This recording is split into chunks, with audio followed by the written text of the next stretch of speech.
Update. My husband keeps fake proposing in public for free desserts. We got caught.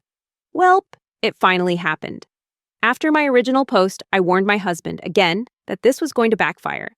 He just laughed and said, "What's the worst that could happen? They make us pay for the dessert?" I told him the worst-case scenario was public humiliation. He said, "Worth it." Well, turns out the universe was listening. This past weekend, we went to a steakhouse we'd never been to before. I saw the look in his eye the moment we sat down. I whispered, "Please don't." He winked. A few minutes later, he stood up, clinked his fork against his glass, and got down on one knee. "I would marry you 1,000 times over," he declared. The restaurant erupted in applause. A woman at the next table teared up.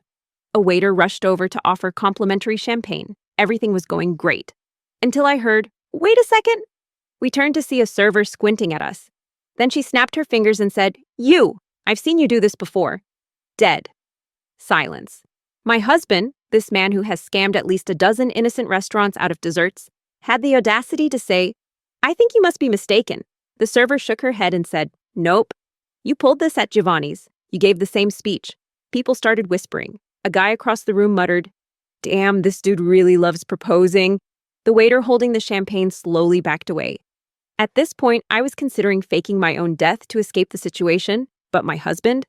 He doubled down. He grabbed my hands, looked me in the eyes, and I kid you not, said, "I can't help it. I fall in love with her over and over again." Y'all, the audacity. The server just crossed her arms and said, "That's cute. You're still paying for dessert." We ate the most awkward, tension-filled slice of cheesecake in history.